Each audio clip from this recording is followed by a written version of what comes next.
Bismillahirrahmanirrahim. Assalamualaikum warahmatullahi wabarakatuh. Alhamdulillahirabbil alamin. Wassalatu wassalamu ala asrofil anbiya'i wa mursalin Sayyidina wa maulana Muhammadin wa ala alihi wa ashabihi ajma'in, amma ba'd. Yang kami hormati segenap saudara sekalian, karyawan Rumah Sakit Umum Queen Latifah Yogyakarta, dan juga kepada para pemirsa dimanapun Anda berada, rahimakumullah.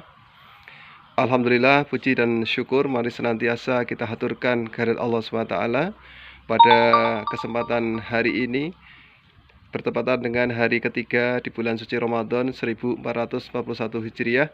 Kita masih diberikan kemampuan dan juga kemudahan dalam bangun pagi, menikmati dahar sahur. Mudah-mudahan sahur yang kita lakukan itu merupakan sunnah yang akan mendapatkan nilai di sisi Allah Subhanahu wa taala. Amin. Bapak Ibu pemirsa rahimakumullah, pada kesempatan sahur kali ini kita sampaikan sebuah tema tentang ittaqullaha haitsuma kunta. Bertakwa di mana dan kapan saja. Pemirsa rahimakumullah, Nabiullah Muhammad SAW bersabda dalam sebuah hadisnya, Bismillahirrahmanirrahim, ittaqullaha haitsuma kunta wasbi'is sayyi'atal hasanata tamhuha wa khaliqin nasa bi khuluqin hasanin. Yang artinya, bertakwalah kamu sekalian kepada Allah dimanapun kalian berada, dan ikutilah perbuatan yang jelek dengan yang baik, niscaya akan menghapuskannya, dan berakhlaklah yang baik kepada siapa saja. Dari hadis di atas dapat kita ambil hikmah, yaitu yang pertama, yaitu bab masalah ketakwaan. Takwa artinya kita takut kepada Allah, kita taat kepada Allah dengan cara mematuhi segala perintahnya dan menjauhi segala larangannya. Takwa di sini Allah meminta kepada hambanya untuk di mana saja, haitsuma kunta, dan juga di waktu apa saja. Tidak peduli di tempat yang ramai, di tempat yang sepi, takwa harus selalu hadir dalam diri kita. Baik di rumah sakit, di tempat kerja, baik di masyarakat, di keluarga, maupun ketika dalam keadaan diri sendiri, takwa harus senantiasa kita hadirkan dalam hati kita. Sehingga pentingnya takwa sampai-sampai ketika dalam suasana yang normal, ketika diadakan sholat Jumat, sang khotib selalu berwasiat kepada diri sendiri dan juga kepada jamaah untuk selalu bertakwa kepada Allah. Itulah sebuah pentingnya takwa.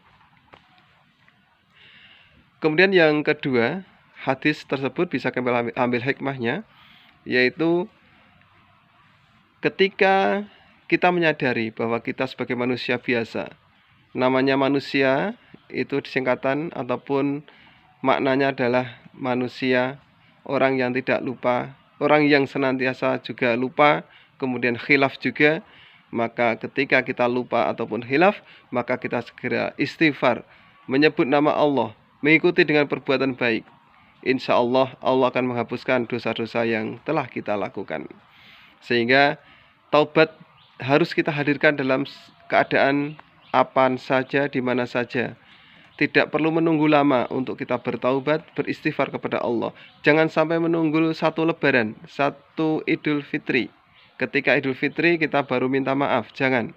Tapi setiap saat kita melakukan kesalahan, segera kita kaitan dengan Allah, kita istighfar. Kesalahan kepada sama manusia, kita segera minta maaf. Sehingga insya Allah ketika kita nanti menghadap pada Allah, insya Allah dosa-dosa tersebut telah dihapuskan. Pemirsa rahimakumullah. Kemudian yang ketiga, wa khaliqin nasa bi khuluqin hasanin. Pergaulilah manusia dengan akhlak yang baik. Kita ingat sejarah Rasulullah SAW dalam mengembangkan dakwah Islam, satu-satunya hal yang terpenting adalah beliau menghiasi diri dengan akhlak yang baik, akhlak karimah. Salah satu contoh, ketika beliau akan pergi ke masjid, selalu dihampiri berpapasan dengan seorang suku Quraisy, selalu meludahi Rasulullah. Ketika berjumpa kepada Rasulullah mau ke masjid, diludahi Rasulullah. Kemudian Rasulullah tidak marah. Karena Rasulullah yakin bahwa yang meludahi itu orang yang tidak tahu. Orang tidak tahu akan kebenaran. Sehingga ketika dia tidak meludahi karena sakit, Rasulullah setelah sholat mengunjungi, membesuk di rumahnya. Kemudian orang yang meludahi tersebut begitu kagetnya. Kenapa Rasulullah yang justru setiap hari saya ludahi, malah justru ketika saya sakit, beliau yang menjenguk pertama kali. Itulah akhlak Rasulullah yang berdampak sangat hebat kepada perkembangan dakwah Islam. Sehingga yang tadinya kafir dengan akhlak beliau, dengan rela hati untuk bermu'alaf, memasuki agama Islam dengan hati yang ikhlas. Sehingga kita kaitkan dalam kehidupan sekarang ini, akhlak merupakan dominan, suatu hal yang nyata, yang pokok yang harus kita usahakan. Akhlaki diri dengan budi pekerti yang baik, salah satunya adalah saling memaafkan, kemudian kejujuran dan sebagainya. Pemirsa rahimakumullah, itulah ketiga hal poin penting dalam hadis Nabi yang kita sampaikan tersebut. Yang pertama, mari senantiasa kita bertakwa kepada Allah di mana dan kapan saja. Yang kedua, ikuti perbuatan yang jelek dengan kebaikan. Niscaya ketika kita tidak menunda-nunda, Allah akan menghapuskan dosa-dosa yang kita lakukan. Kemudian yang ketiga, hiasi diri kita, masyarakat kita, aktivitas kerja dengan akhlak yang baik, akhlak yang karimah. Insya Allah suasana kerja akan menjadi nyaman dan insya Allah akan senantiasa mendapat barokah dari Allah Subhanahu wa Ta'ala. Pemirsa yang dirahmati Allah, demikian kultum jelang sahur ini yang bisa kami sampaikan. Semoga bisa bermanfaat kepada diri kami sendiri dan juga kepada pemirsa sekalian. Kurang lebihnya mohon maaf. Nasrul minallah, akhir kalam. Assalamualaikum warahmatullahi wabarakatuh.